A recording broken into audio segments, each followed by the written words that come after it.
Madam, bakit kapag sa katawan ko nilagay hindi namamalat? So tanong po yan ng ating kadyosa tungkol sa ating SCD Peeling Skin Lotion. So kapag sa katawan niya daw nilalagay, bakit daw hindi nagbabalat? Well, ayan mga kadyosa, bigyan ko kayo ng some reasons kung bakit nagpi-fail yung pagbabalat ng mga braso at binti ninyo kapag gumagamit kayo ng SCD Peeling Skin Lotion sa mga braso at binti pero sa mukha okay naman. Kung original po yung SCD Peeling Skin Lotion, katulad nung hawak ko, pag hindi po ganito yung packaging, skip nyo po yung video na to. Again, kung ganito yung SCD Peeling Skin Lotion na gamit ninyo at hindi kayo nagbabalat, mali lang po yung paggamit nyo. So Miss RC, paano po ba yung tamang paggamit? Number 1 mga kadyosa, sa likod po ng ating bottle, may makikita kayo dito nakasulat for face, instruction, and for the body. Yung nakasulat dito na for the body, ayan po yung gagamitin natin or gagawin natin sa ating braso at binti. Nakasulat dito, maglalagay ng 3 patong sa ating braso at binti kada gabi for 3 consecutive nights. Kung hindi pa siya nagbalat, after 3 nights, pwede mong i-continue ng 4th to 5th day kasi nga magkakaiba naman tayo ng skin sensitivity at kapal ng skin type. Pero once na nag-uumpisa na siya na mag-dry, sobrang dry na talaga kasi trabaho nga nila yan, i-dry yung skin to peel at waring, parang magbabalat na siya or nag-i-start na siya magbalat, itigil nyo na yung paggamit. After 3 to 6 months nyo na siya pwede ulit gamitin once na nag-peel na. So ngayon, possible reason kung ba't hindi nagbabalat. Number 1, mali po ang paggamit. Hindi po sinunod ang instruction. Nakasulat 3 patong po yung ilalagay sa braso at binti. Pero ang ginawa po is once a day. Siyempre, sobrang hilaw po yun. Mas makapal po yung balat natin sa braso at binti natin compare sa mukha natin. Kaya yung mukha, mas mabilis siya magbalat kahit patak-patak lang nilalagay mo. Yung braso at binti, makakapal po yung skin type natin dyan compare sa face. Kaya mas marami po yung pinalalagay ni SCD. 3 patong po dapat.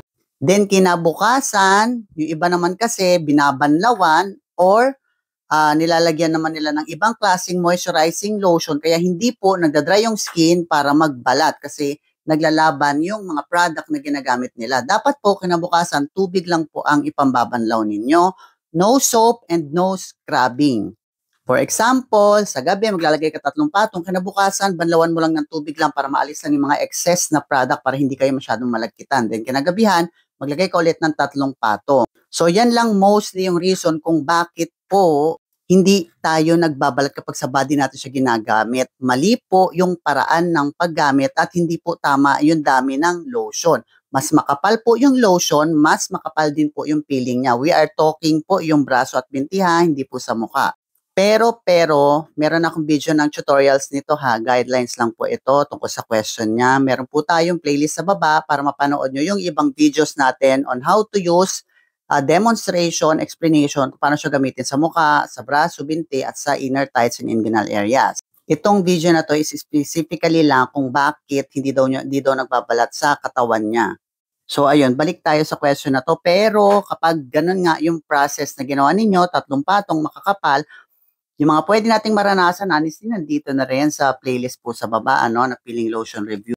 Makakaranas kasi kayo dyan ng sobrang mamumulat talaga ang balat nyo dyan. Kaya para hindi kayo matakot, ina-aware ko na kayo para alam nyo din kung ano yung possible nyong maranasan. Kapag gumamit kayo nito sa braso at binti ninyo, yes, namumula po siya. Kasi rejuve po ito. Mostly naman ang rejuve and chemical peels, may redness po yan.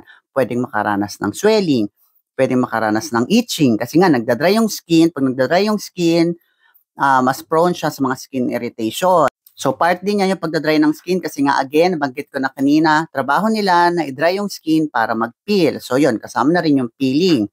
So meron na rin iba dyan na hindi kaya ng balat, yung peeling lotion, naluluto masyado. So meron din nakakaranas ng pagbubutlig.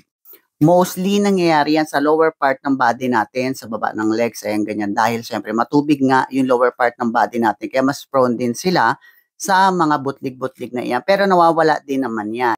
Once na itigil nyo na yung paggamit, lahat yung mga skin irritation na nararanasan nyo ay unti-unti rin pong nawawala each day mula po nang tumigil kayo. So that is what we call temporary skin irritation due to skin rejuvenation.